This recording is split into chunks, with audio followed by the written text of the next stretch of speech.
En 30 minutos, MF Economía e Inversiones y Radio 1000 te traen los principales temas económicos del mundo y de Paraguay con Economía a 1000. Este podcast es presentado por la Bolsa de Valores de Asunción, promoviendo los valores del mercado.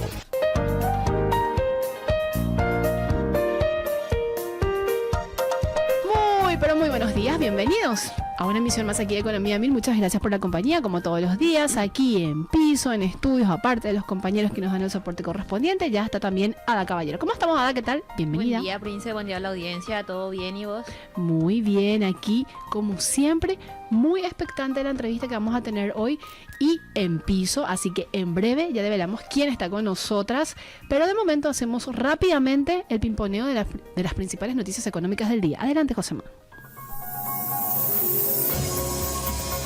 MF Economía e Inversiones presenta las principales noticias económicas de Paraguay y el mundo. Bloomberg en línea cuenta que en respuesta a la prórroga arancelaria de 90 días otorgada por la administración de Donald Trump, diplomáticos chinos se han movilizado globalmente para persuadir a gobiernos extranjeros de que Estados Unidos es un socio comercial poco confiable. Esta estrategia busca contrarrestar los acuerdos bilaterales que Washington intenta consolidar, presentando a China como una alternativa más estable y comprometida con un orden internacional basado en normas. Pekín ha invertido años en reducir su dependencia de las exportaciones estadounidenses y ahora promueve una eliminación recíproca de aranceles mientras se abstiene de establecer contacto directo con Trump. Reuters, en cambio, da cuenta que los precios del petróleo han experimentado su mayor caída mensual en casi 3 años debido a la creciente guerra comercial global y la incertidumbre económica. El crudo Brent se ubicó en $63,62 por barril y el WTI en $60 por barril, con descenso de aproximadamente 15 y 16% en abril, respectivamente. Estos descensos se originaron tras la imposición de aranceles por parte de Estados Unidos el 2 de abril, seguidos de represalias de China, lo que intensificó las tensiones comerciales entre los dos principales consumidores de petróleo. Además, la actividad fabril china cayó al ritmo más rápido en 16 meses, mientras que la confianza del consumidor estadounidense se desplomó a su nivel más bajo en 5 años, de acuerdo con datos recientes. Y ya estamos en compañía de nuestra invitada de hoy. Ella es ¿quién, Ada? Ana Rojas Viñales, sí, economista e investigadora.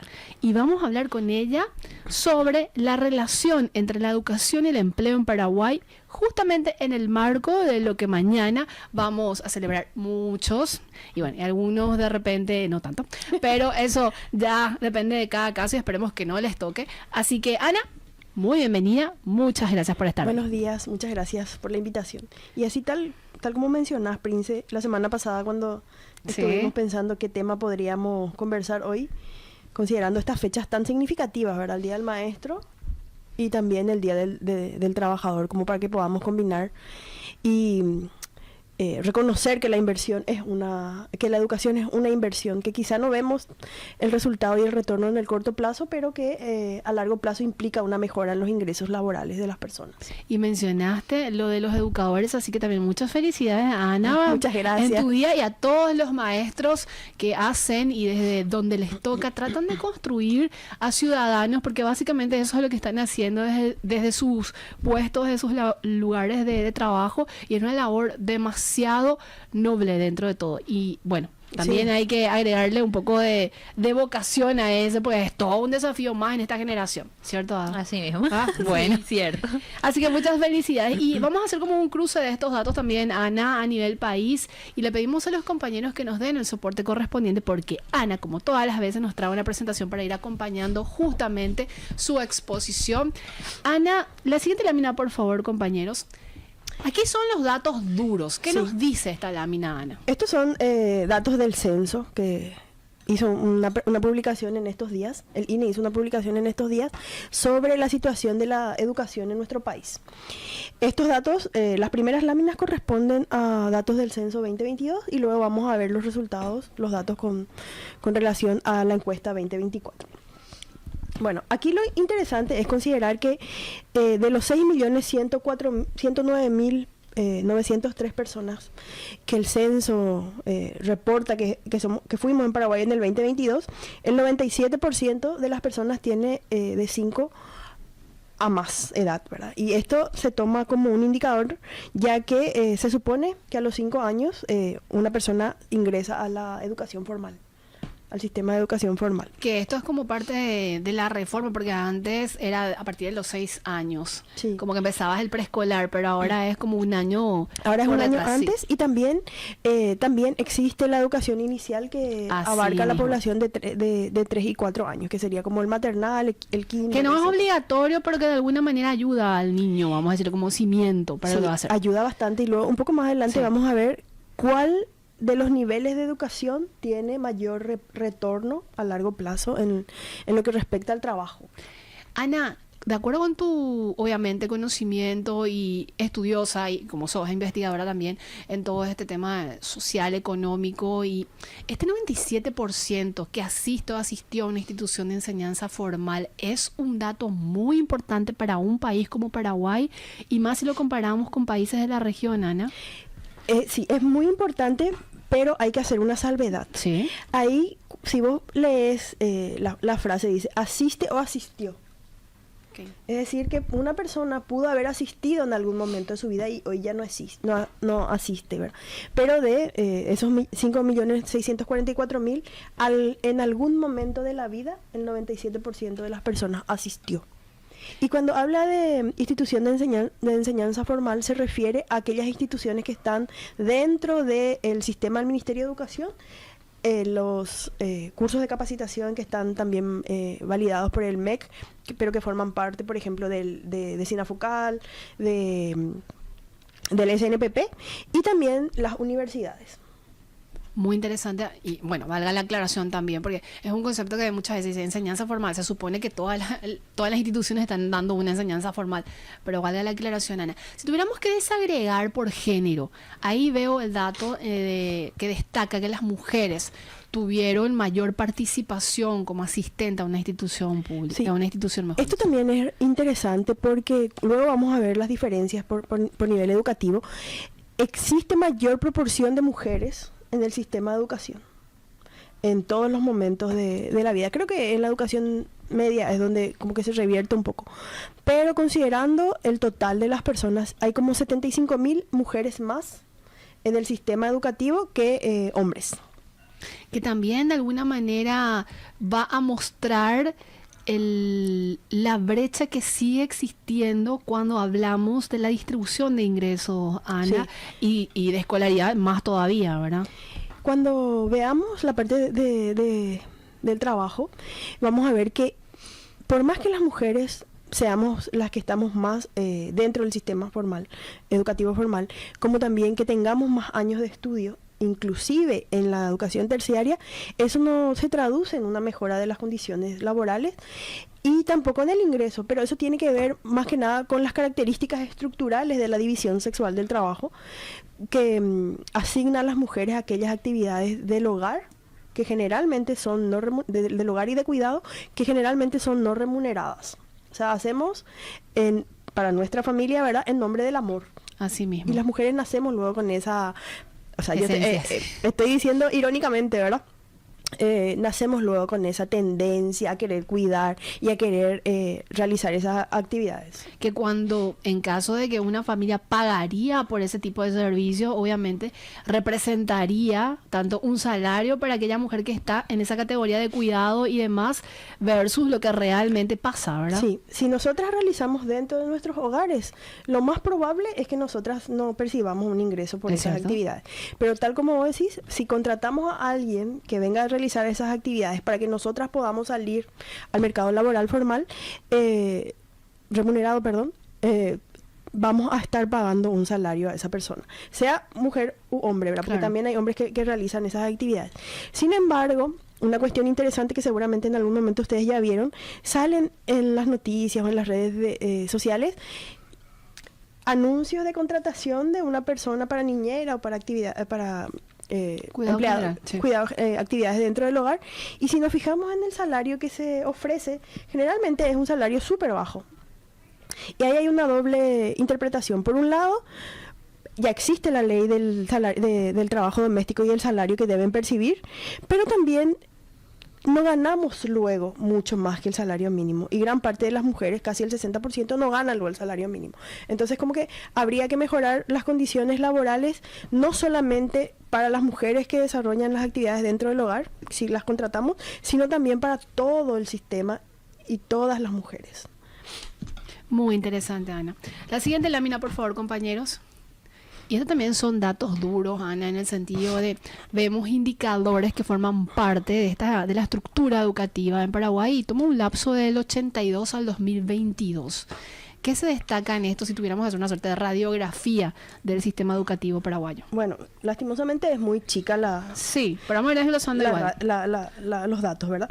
Pero, por ejemplo, una cosa interesante es que si nosotros viéramos cómo fue evolucionando la población sin instrucción, vemos que en el 82 alrededor del 10% de la población paraguaya no tenía instrucción, y en el 2022 bajó a 3%, o sea, hubo una disminución de 7 puntos porcentuales. La educación inicial, que ni siquiera estaba considerada en el 82, hoy representa el 3%, o sea, en el grupo de edad a la que le corresponde.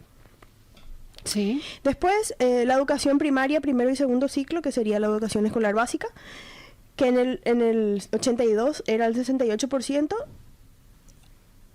hoy ahí bajó. Pero ahí hay una cuestión interesante. Ahí bajó a 32%. ¿Pero por qué? ¿Por qué? Porque acá lo que se considera es la población que llega hasta ese nivel.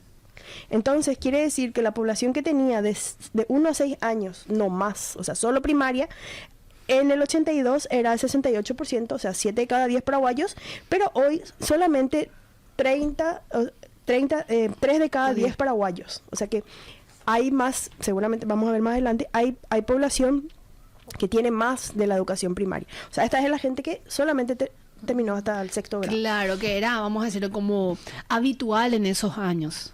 Sí. ¿Es cierto? Es cierto. Era habitual, y también hay que considerar que seguramente la oferta educativa en esa época era muy baja, ¿verdad? Totalmente. A lo mejor las escuelas estaban muy lejos, en el interior principalmente. Sabemos también que existe todavía una migración importante por cuestiones de educación. Quizá hoy ya más con lo que tiene que ver con la secundaria y la universitaria, pero antes yo conozco personas que migraron del interior para incluso entrar en la escuela. Y ahí surge otra problemática que quizá trabajo infantil podemos hablar en algún momento, el tema del criadazgo, ¿verdad? Que muchas personas venían con la promesa de que iban a entrar a la escuela. Y hay que sumar también, Ana, aparte de lo que dijiste, la cercanía de las escuelas, la posibilidad que hoy por hoy tienen las familias de acceder, por ejemplo, a movilidad, motos. Estoy hablando, no sé si se replica en todos los sectores, pero generalmente en el interior, donde las escuelas quedan muy distantes, entonces también ayuda un poco a acercar más a los niños a la escuela, por ejemplo. Y también una cuestión interesantísima con relación a lo que vos decís, y que es una idea de Manuel Ferreira, sí. Era, por ejemplo, que en el interior, como hay muchas escuelas muy dispersas, sí. y los niños... a muchos niños les queda lejos, era como concentrar la oferta educativa en ciertas escuelas principales, y esa infraestructura de las escuelas pequeñas y muy aisladas. Y muy aisladas, ¿verdad? Se utilice para otras cuestiones. Incluso como generar algún mecanismo de transporte público, como el transporte escolar. O sea, público me refiero a un servicio del Estado. Claro. Que pudiera recoger a los niños para acompañarles a las escuelas, llevarles a la escuela. Y si se tuviera realmente, y si se dimensionara, Ana, la importancia de la educación primaria, quizás tuviéramos como un capital humano mucho más fortalecido al que tenemos actualmente, Ana, ¿verdad? Porque finalmente, cuando vos sentás la base de la educación, que es justamente esto de quizás inicial y ya primaria, hace que el niño ya se perfile para ir sumando al capital humano de calidad en un país. Y hay otra cuestión interesante. Sí. O sea, si nosotros nos ponemos a analizar los datos y todo lo que está detrás, una cuestión demasiado interesante es que existen... bueno, antes menos, ¿verdad? Sí. Existían muy poca oferta diversificada respecto a los servicios educativos. Te va a la escuela de 7 a 12 y después el niño quizá, si era una escuela pública, no tenía otras actividades dentro, curriculares y extracurriculares que le pudieran servir para ir invirtiendo en su capital humano. Hoy ya hay otras cuestiones, por ejemplo, la robótica, clases de matemáticas, ajedrez, deportes, etcétera, que no solamente están en el sector privado, sino también en el sector público de las escuelas, en aquellas que seguramente los padres también apoyan bastante, ¿verdad? Totalmente. ¿Ada? Sí. ¿Podemos pasar a la siguiente lámina? Sí, adelante. Bueno. Esto es promedio de años de estudio de la población de 15 y más años de edad. Ana también nos muestra la evolución porque, y me parece una radiografía también, una fotografía más que una radiografía muy importante, porque hay una discriminación de hombres y mujeres y vemos una reconfiguración incluso en el censo 2012, o sea, desde el censo 2012. Sí, este es un análisis demasiado interesante para conocer el acceso y la participación de las mujeres, no solamente en el sector educativo, sino también a partir de la educación que pudieran recibir en el sector laboral, ¿verdad? Sí. Y si nos fijamos, tal cual vos decís, en el 2012 existe como se invierte la cantidad promedio de años de estudio que tiene la población. Y cuando hablamos de los promedios tenemos que sumar desde el que no tiene educación hasta el que tiene 30 años de educación, por ejemplo, formal. Entonces, si nosotros, todos los paraguayos, entráramos en una bolsa y después dividiéramos por hombres y mujeres, hoy las mujeres, según los datos del censo 2022, tenemos 10 años de estudio en promedio y los hombres tienen 9.7. Pero acá, que vamos a ver un poco más adelante, es interesante saber la cantidad de años de estudio que tienen las personas, porque según estudios internacionales y también de nuestro país, demuestran que para salir de la pobreza y para mantenerse fuera de la pobreza, una persona mínimamente tiene que tener terminados los 12 años de estudio. Nosotros vemos acá que en Paraguay no tenemos. Entonces, nuestros indicadores de pobreza, si bien disminuyen, que fue un artículo que saqué ayer acá en Noticias 1000, precisamente, los resultados de la disminución de la pobreza no son sostenibles.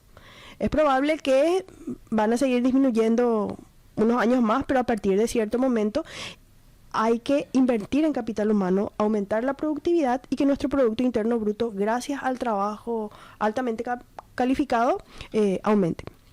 Y también quiero agregar nomás un dato en ese sentido, Ana, también con datos del INE que revelaban que más del 87-85% de los ingresos provienen del trabajo de la gente, y obviamente a mayor capital humano o fortalecido capital humano y que se traduzca a un nivel de productividad más elevado, también eso se refleja en los ingresos que puede percibir una familia, una persona. Mediante relacionado a lo que vos estás mencionando, si nosotros dividimos la población por quintiles, desde el más pobre hasta el más rico, vamos a ver que en promedio el ingreso de las personas, el 80%, tal cual vos mencionabas, 85, 86% en promedio, proviene del trabajo. Para los dos quintiles más bajos, además del trabajo, que está en aproximadamente 80, 82%, también son importantes los ingresos que perciben de los programas sociales, que ya hablamos en algún momento, Tecoporá, la pensión de adultos mayores, y desde acá entra el tema de la educación, el programa Hambre Cero, que también dentro del cálculo de ingresos de la familia implica un aporte significativo. Sin embargo, si nos vamos al otro extremo y consideramos a los quintiles más ricos, en el cuarto quintil, que no es el más rico de todos, en el cuarto quintil es donde se alcanza el nivel más alto de ingresos percibidos por el trabajo, 87 aproximadamente, y vuelve a disminuir en el quintil más rico a un 78% aproximadamente, pero eso se debe a que el quintil más rico seguramente tiene ingresos provenientes de rentas, alquileres, un peso importante dentro de su composición. Entonces, para que hagamos los extremos, en los dos más bajos, los programas sociales de subsidios, alimentación escolar, pensión de adultos mayores, y del otro lado también los dividendos que las personas perciben por sus inversiones. La siguiente lámina, por favor, compañeros, antes de irnos al corte, y ahí hacemos un zoom por zonas geográficas, Sí. Ana, urbana y rural. Hay una diferencia muy significativa desde el año 1992, como censo digo, incluso en el censo 2022. Esto no hay una reconfiguración y llama la atención todavía, Ana, de todo, Sí, ¿no? si nosotros miramos estos 40 años que lleva esta medición, hay datos desde el 1950, pero podemos ver que 1992, perdón, Sí. los últimos 30 años, en 1992 la población rural tenía la mitad de años de estudio que tenía la población urbana. O sea, la población urbana tenía 8, la población rural tenía 4.5, o sea, 3.5 Sí. aproximadamente. O sea, era demasiado grande la brecha. Y hoy, en 2022, si bien existe todavía esa diferencia a favor de la población urbana, la brecha disminuyó 1.5 años. 1.5 años. Bajó, o sea, la brecha es 3%. 3 años. ¿Y qué explicación hay detrás de esos 10 años que pasaron del 2012 al 2022? ¿O qué habría, Ana? Eso que mencionábamos, el acceso. El acceso. Y luego podemos ver, que creo que está más adelante, si nosotros miramos la matrícula Sí. por nivel educativo, casi el 100% de los niños y niñas que deberían estar en el nivel primario están, o sea, casi el 100%, o sea, no es el problema de matrícula. Entiendo. Y esto se relaciona, bueno, una cosa es matrícula y la otra cosa es asistencia, ¿verdad? Y esto tiene que ver con que los programas, por ejemplo, Tecopona, tiene como dentro de sus condiciones la asistencia y el monitoreo constante de si las familias le están enviando a sus hijos a la escuela, porque se tienen que presentar sus libretas. Además hay cuestiones que tienen que ver con el control médico, nutrición, etcétera. O sea, hay un compromiso también de las familias incluso más pobres de que sus hijos asistan a la escuela. Eso en el nivel primario. Pero en el secundario, si bien es cierto todavía son menores de 18 años, hay una deserción importante, especialmente de los nenes, de los varones, por cuestiones económicas. Prefieren salir a trabajar que terminar la escuela. Muchos desafíos en ese sentido, Ana, todavía. Podemos ir abordando Sí. a la vuelta del corte. Te quedas Dale, con nosotras hasta el por final. supuesto. Muchas gracias. Seguimos con Ana Rojas Viñales, economista e investigadora, y vamos a seguir abordando en estos datos muy interesantes sobre educación y empleo en Paraguay. Seguís escuchando Economía Mil y en este pequeño milisegundo vamos a compartir la cifra del día. Ada. Por debajo de $400 la tonelada se ubica la cotización de la soja debido a una sobreoferta global y la volatilidad generada por los aranceles, según explicó Adriana Guillén, economista. Si te interesa descubrir más detalles, puedes escuchar el podcast completo en Spotify. Búscalo en el perfil de Economía 1000 y mantenete al tanto de todo. Información regional, antes de seguir con nuestra entrevista con la invitada de hoy, Ana Rojas Viñales. De acuerdo con Bloomberg en línea, el Banco Central de Chile mantuvo su tasa de interés en 5% debido a la persistente inflación y un débil panorama de crecimiento económico. Aunque la tasa se ha reducido desde el 11,25% en 2023, aún supera el objetivo del 3% del banco. La inflación se mantiene por encima de las expectativas, lo que limita la flexibilidad para reducir los costos de endeudamiento. El Mercosur está avanzando hacia una reducción temporal del arancel externo común con el objetivo de mejorar la competitividad y flexibilizar el comercio intrabloque. En una reunión prevista para este viernes, los cancilleres definirán una lista de hasta 50 productos que estarán exentos del arancel. Una medida impulsada por Uruguay y respaldada por Argentina desde 2024. Este acuerdo busca adaptarse a las tensiones económicas globales y responde a un reclamo histórico de Uruguay, que considera el arancel como un obstáculo para su agroindustria y tecnología. Seguimos aquí en compañía de Ana Rojas Viñales, economista e investigadora, y vamos a proceder a seguir indagando en estos datos. Así que le pido, compañeros, la siguiente lámina. ¿Ada? Sí, Ana, con respecto la siguiente lámina. Sí, con Esa. respecto a la distribución relativa de la población de 15 y más años, ¿qué podemos ver respecto a esto? Bueno, en esto ya son datos específicos del censo 2022, Ok. ya no es una comparación entre intercensales, ¿verdad? Y acá una cosa interesantísima es que si miramos a la población dividida por años de estudio, de 1 a 3, de 4 a 6, etcétera, Sí. podemos ver que de 10, o sea, hasta de 10 a 12 años hay más hombres, o sea, esto es hasta 12 años. O sea, Sí.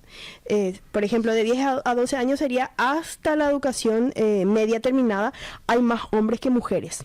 Sin embargo, cuando vemos de 13 años y más, que sería ya la educación terciaria, y en el análisis que yo sí hice hasta posgrado, pero acá es a partir de la educación terciaria, hay más mujeres que hombres que tienen educación universitaria o terciaria no universitaria, y hay una brecha de aproximadamente 7 puntos porcentuales. Estos son puntos porcentuales, no son valores nominales.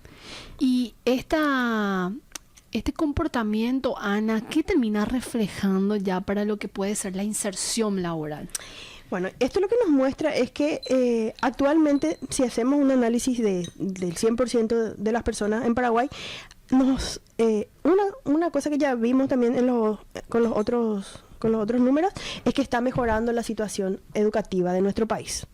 Pero también que mejora aún más la educación de las mujeres. Es como que hay más mujeres participando y ejerciendo su derecho a la educación que hombres. O quizá tendría que ver también con un mayor empoderamiento femenino, ¿verdad? Con que ya no está dentro de los ideales llegar solamente hasta la educación media, sino también terminar la universidad. La siguiente lámina, por favor, compañeros. Otros datos muy interesantes que justamente Ana nos comparte. Es un dato que hace una radiografía de todo nuestro país, considerando los diferentes departamentos. Y una cuestión lógica porque acá en Asunción se concentra la mayor oferta educativa, tiene que ver con que el 12%, o sea, la población que vive en Asunción tiene 12,6%. O sea, si solamente consideramos Asunción, esta población sí está en condiciones de salir y mantenerse fuera de la pobreza. Y luego le sigue la población de Central, que tiene casi 11 años de estudio. Y los departamentos que tienen menor niveles educativos son Boquerón y Alto Paraguay, que ni siquiera alcanzan los 7 años en promedio, ¿verdad? Habrá gente que no tiene y habrá gente que tiene posgrado, ¿verdad? Veo acá en este dato, Ana, que muy de cerca le sigue, dentro de los que tienen mayores años de estudio, Alto Paraná y también Misiones, ¿es correcto? 9,7 años, tanto Alto Paraná como Misiones, que se acerca, vamos a decirle, al rango superior de Central, más que de Asunción. Más que Central, más que Asunción Central, pero sabes que habría que ver también Itapúa, porque ahí está una universidad muy importante, con una oferta educativa que incluso estudiantes de Asunción y de otros... son virtuales las clases, ¿verdad? Pero que yo sé que tiene muchísimos ¿Y por qué en estas zonas? Por ser como una suerte, obviamente Alto Paraná como un polo comercial, ¿verdad? Pero los otros departamentos de Itapúa también. Sí, Itapúa con el desarrollo turístico que hay desde hace varios años en Encarnación. Entonces, mucha gente joven se va incluso a trabajar y a vivir allá, en Encarnación. Qué interesante. La siguiente lámina, por favor, compañeros. Y si tuviéramos que hacer esta relación de pobreza y nivel de instrucción, ¿hay una correlación o no, Ana? Sí, hay. Bueno, acá, por ejemplo, una cosa que tenemos que recalcar es que Paraguay invierte... El gasto público en educación que Paraguay invierte es aproximadamente del 3.4% del PIB. Del PIB, ¿verdad? Y lo que la UNESCO recomienda es que el gasto mínimo para los países debe ser de 7%. ¿Para países en desarrollo como Paraguay? Para todos los países. O sea, lo mínimo que un país debería invertir en educación es 7%. Nosotros ahora alcanzamos el punto máximo que aproximadamente es la mitad de lo que debería invertirse. Y además está entre uno de los países que menos invierte en América Latina. Okay. Porque, por ejemplo, Uruguay invierte 4.4, Chile invierte 4, Brasil invierte 5.8, Argentina 4.6 y Bolivia invierte 7.7. Ahora, si nosotros consideramos la pobreza con el nivel de instrucción, podemos ver que gran parte de la población pobre, o sea, el mayor porcentaje de la población pobre no tiene ni siquiera, no tiene niveles de instrucción. O sea, hay gente que son 0 años de estudio, el 31.3%. Acá no hay diferencia por sexo ni tampoco urbano o rural, es solamente pobreza. Y luego, una cosa que a mí me llamó muchísimo la atención ahora que estaba preparando la presentación, es que casi el 20% de la población pobre tiene posgrado. Qué interesante, Ana. Entonces, ¿Qué Ana. No sé si es un error mío al procesar los datos, pero me llamó muchísimo la atención, que quiere decir que mucha gente que tiene posgrados o se encuentra en una dificultad económica temporal, o a lo mejor están invirtiendo precisamente en su capital humano como para salir de la pobreza. Pero esto es raro. Habría que hacer un suma de eso, Sí, ¿verdad? para ver quiénes son, cuántos años tienen, dónde viven. Claro, en detalle, un análisis más en detalle. Si son ¿verdad? hombres o mujeres. Y también ver que el 25% de la población en pobreza tiene solamente educación primaria. O sea, de 1 a 6 años. Y preocupa ese dato, Ana, de 31,3 sin instrucción. Sí. Esto es como que marca la pobreza, ¿cómo le llaman eso? Pobreza extrema. No, de generacional, ¿verdad? Viste que la pobreza se puede medir de varias formas. La Sí. principal, la que más se usa acá en Paraguay, que sale cada cierto tiempo y que crea así como una zozobra, Sí. es el tema de la pobreza de ingresos. Pero también está la pobreza multidimensional y también la pobreza relativa, ¿verdad? O sea, yo puedo considerarme pobre en comparación a otra persona. Y la pobreza multidimensional, dentro de las dimensiones que analiza, está precisamente la educación. Entonces, este podría ser un indicador de pobreza multidimensional para analizar cómo se relaciona tanto el nivel de ingreso como la carencia de instrucción en este sentido.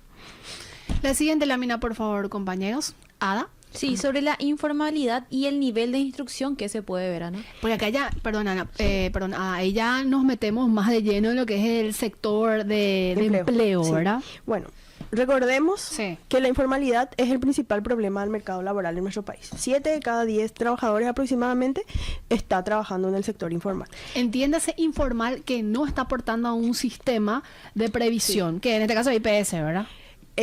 La informalidad se puede Medir de varias formas. medir de varias formas, pero en el caso de los datos del INE se mide a través del aporte a una caja de jubilaciones y pensiones, porque la informalidad en esta encuesta permanente de hogares se considera analizando los datos de los trabajadores asalariados, que son los trabajadores del sector público, los trabajadores del sector privado y los trabajadores domésticos que están aportando, o sea, que reciben un salario. No están los trabajadores por cuenta propia, ni tampoco los trabajadores sin remuneración. Entonces, acá es gente que aporta IPS o alguna otra caja. Y miren, de el gran porcentaje de trabajadores informales que existe en Paraguay, aproximadamente 750.000 personas del sector informal, la PEA es de 2.900.000. La PEA sería la población, la anterior población económicamente activa, Sí. actualmente fuerza de trabajo. La fuerza de trabajo en Paraguay es de 2.900.000 aproximadamente. Y la población en condiciones de trabajo informal es aproximadamente 2 millones. ¿Correcto? Y acá vemos que de esos 2 millones de la población que está trabajando en el sector informal, 750.000 aproximadamente tiene educación secundaria. Hasta educación secundaria. O sea, de 7 a 12 años. Sí. Y le sigue la población que tiene solo educación primaria, que sería aproximadamente 720.000 personas. En cambio, si nosotros miramos el sector formal, vemos que la mayor cantidad de personas que trabajan en el sector formal, que son aproximadamente 520.000 personas, sí tienen educación terciaria, sería universitaria. O sea, la gente que tiene educación universitaria es más probable que tenga un trabajo formal que la población que tiene hasta educación media. Muy interesante, Ana. Y no en vano se dice que estos datos ayudan al diseño y la mejor focalización de las políticas públicas. Deberían, de hecho, ¿no? Sí, y además, así tal cual vos mencionás, si nosotros miramos, tampoco no es una cifra muy menor No. de la población que tiene educación universitaria, que son 330.000 personas Dentro de los ocupados informales. dentro de los ocupados informales. Pero esto también, ahora con las nuevas formas de organización del trabajo, los trabajos en plataforma, los trabajos digitales también, ya existen otras formas de concebir las relaciones laborales. Porque ¿cuántas personas hay que se dedican, aparte de su trabajo formal, a hacer Bolt, Uber? Totalmente, conozco muchos casos, sí. Entonces, esas personas también requieren que se analice cuál podría ser una política de incluirles dentro del sistema de protección social. porque quizás esté aportando, en el caso que sean trabajadores en el sector formal, quizás están aportando, pero no están aportando por el total de sus ingresos. Y que aporten por el total de sus ingresos también les ayudaría que a la hora de alcanzar el periodo que tiene que, la cantidad de cuotas que tiene que aportar una persona, su jubilación aumente también, ¿verdad?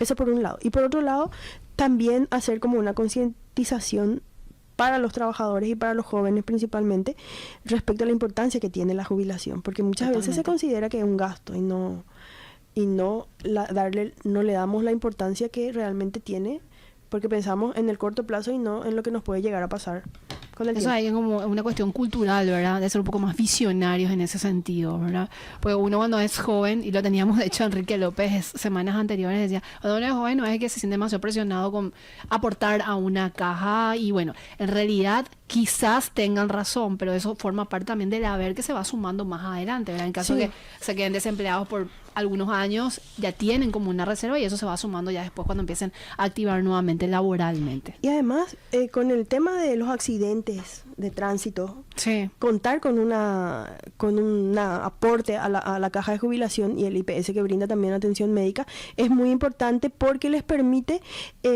evitar caer en pobreza, porque lo que más nos lleva a la pobreza son las cuestiones de salud.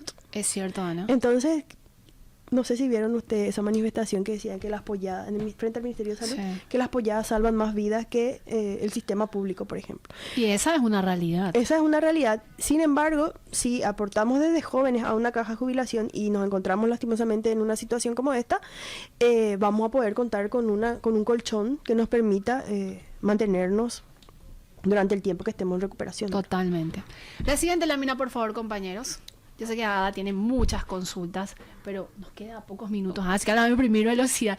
Si tuviéramos que hacer un zoom en materia de categoría de ocupación y nivel de instrucción, ¿qué nos revelan estos datos, Ana?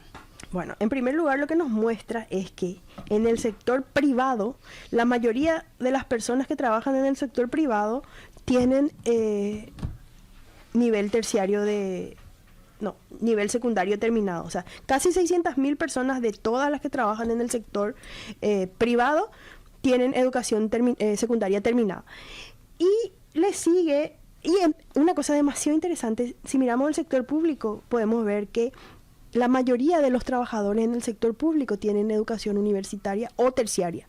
¿Cierto? Entonces, porque la educación terciaria no solamente implica la universidad, sino también los cursos técnicos, ¿verdad? Claro. Entonces vemos que cuando dividimos a la población económicamente, o sea, a la fuerza de trabajo por categoría de ocupación y por nivel de instrucción, vemos que el sector público concentra a la mayoría de los universitarios y el sector privado a la mayoría de los mandos medios, que sería la educación media, precisamente porque aumenta la fuerza de trabajo en nuestro país, pero aumenta en la ocupación de la fuerza de trabajo, aumenta en servicios y exacto, en servicios y en parte del comercio que no exige tanta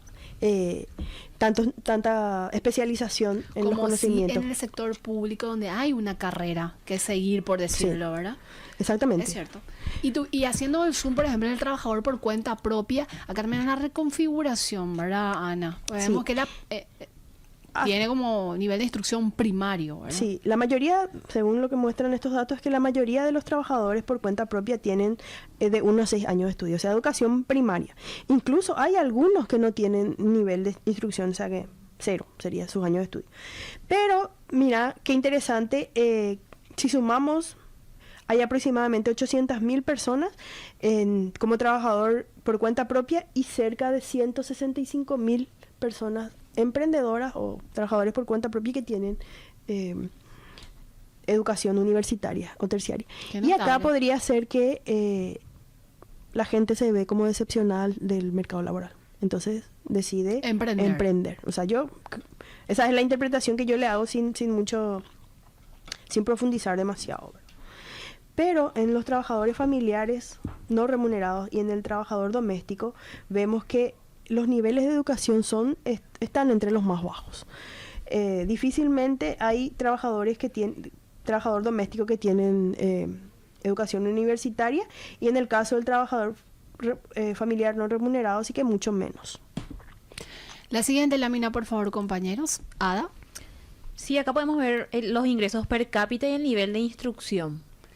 Acá también datos muy interesantes, Ana, Ada y oyentes. ¿Qué podemos destacar cuando hacemos ese corte, obviamente, por el nivel de instrucción y cuánto están percibiendo, Ana? Se refleja, ¿verdad? Sí, o sea, se refleja. a mayor, obviamente, mayores ingresos, asumo. Sí, y esto lo que nos muestra es que el ingreso promedio per cápita mensual para una persona, o sea, estos son promedios, y los promedios esconden muchas cosas. Totalmente. Pero una persona sin instrucción en promedio gana 1.275.000. Muy, pero muy por debajo de incluso la mitad del sueldo mínimo, ¿verdad? Menos de la mitad del Sí. sueldo mínimo.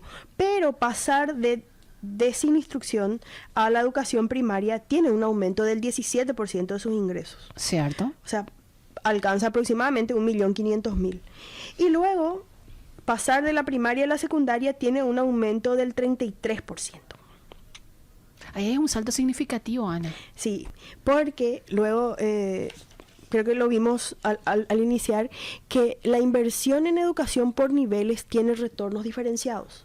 O sea, hay niveles que si vos invertís en la educación inicial, esa inversión a largo plazo va a tener un retorno más alto que la educación universitaria. ¿Por qué? Porque los niños de 0 a 5 años están madurando sus neuronas y su sistema nervioso, etcétera. Entonces, todo lo que puedan absorber en la educación inicial, o sea, en sus primeros años, les permite un mayor desarrollo y apropiación de lo que puedan ir aprendiendo a lo largo del tiempo. Entonces, es mejor invertir en la educación inicial. O sea, todo es importante, pero si vamos a priorizar primero la educación inicial, porque eso le daría un potencial mucho más alto que un niño que, por ejemplo, fuera desnutrido, que no tenga estimulación temprana, que no se hayan atendido, por ejemplo, si tiene alguna dificultad de aprendizaje, de lenguaje, etcétera.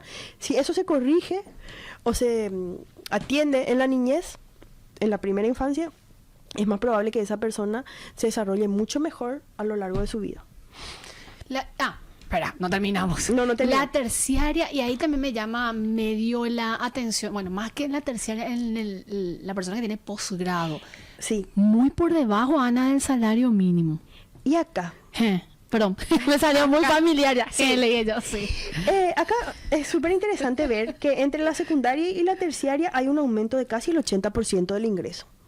O sea, una persona que termina la secundaria gana aproximadamente 2 millones y una persona que termina la terciaria, la universidad, etcétera, gana 3.600.000 en promedio. Habrá quien gana mucho más, ¿verdad?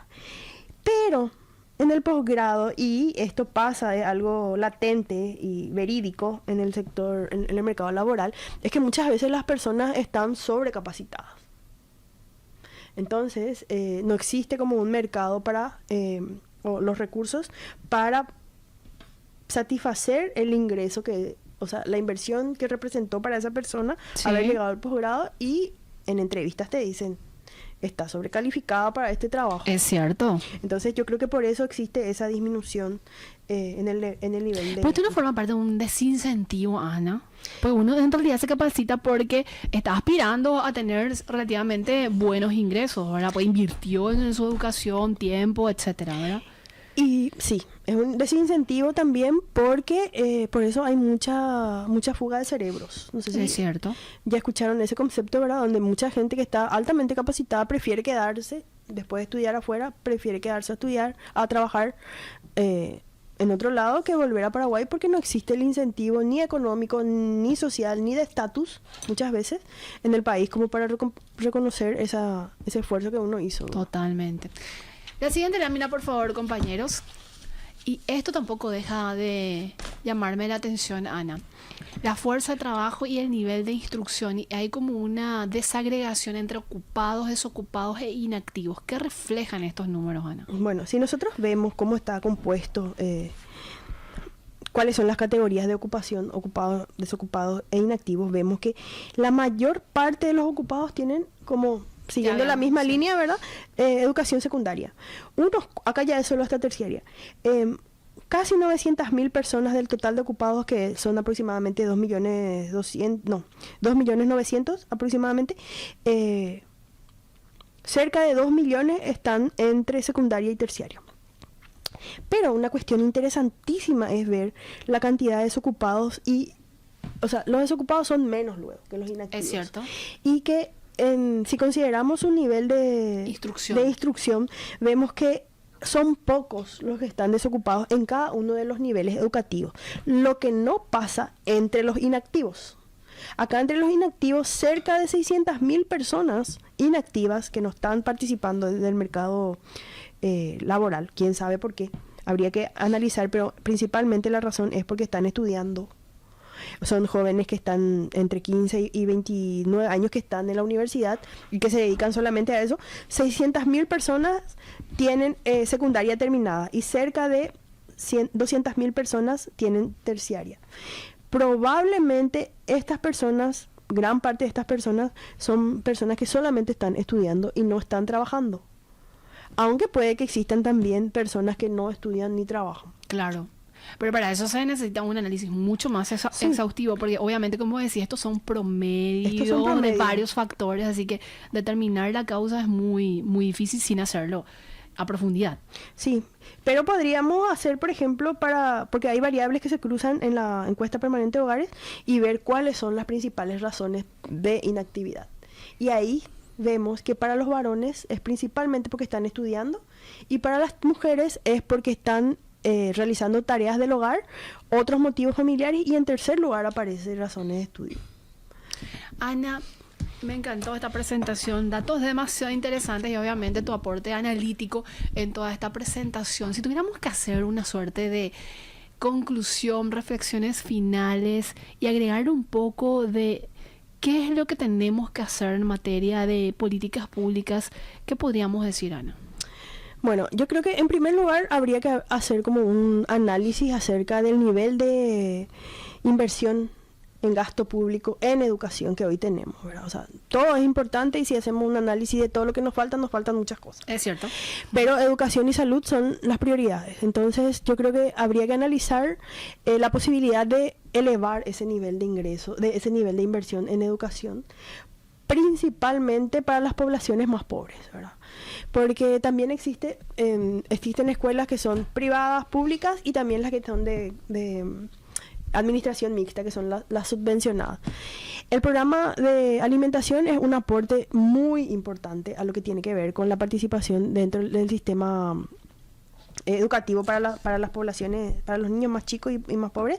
Sin embargo, yo creo que también tiene que combinarse con acciones en el ámbito de la educación, de la salud, y también generar oportunidades de articulación con el sector privado, ya para aquellos adolescentes o niños que están a punto de egresar del sistema, ¿verdad? Como pasantías remuneradas y hacer un diagnóstico acerca de la pertinencia de la oferta educativa y la realidad socioeconómica del territorio, porque muchas veces migran las personas para estudiar porque en su territorio no existe lo que quieren estudiar. Así mismo. Como también una campaña de arraigo, ¿verdad? Que sea interesante para las poblaciones rurales trabajar el campo, por ejemplo, claro, ¿verdad? Aunque, o que las personas del sector urbano también vayan a trabajar en el campo, ¿verdad? Ana, acá me llegan varios mensajes y quiero agradecerle a los oyentes que nos están como de alguna manera están perdiendo la timidez de un tiempo a esta parte, así que muchas gracias por la compañía. Me dice, por ejemplo, un oyente de Eris Rolón, un comentario referente al sector público y la educación universitaria es que el sector público les paga un plus mensual sobre el salario por títulos. En el sector privado, si bien se valora hasta cierto nivel de educación universitaria inicialmente, se le da más peso a la producción después de un tiempo, dice. Por ejemplo, el aporte del oyente. Y desde la reforma hay una reforma del servicio civil donde ya la idea es no darle el plus por ese título, porque muchas veces también pasa que se crean universidades patito, ¿verdad? Que te dan un título, es cierto, y con ese título vos presentás en los concursos y ese mismo título ese mismo título compite con una persona que estudió en Londres, por ejemplo. ¿Entendés? Porque no hacen una diferenciación entre el origen de ese título. Okay. Entonces, con la ley de servicio civil y su reforma, ya se estaba trabajando en ya no dar ese plus, sino que exista como un paquete de todo lo que sea el ingreso o el salario para las personas y no exista esa diferenciación que está mencionando Derlis Rolón. Ana, ¿dónde la gente puede encontrar presentaciones como esta, el análisis que siempre haces a nivel socioeconómico? Bueno, yo publico en 1000 Noticias cada 15 días. Columna. Mi columna, ¿verdad? Que se llama Miradas Económicas.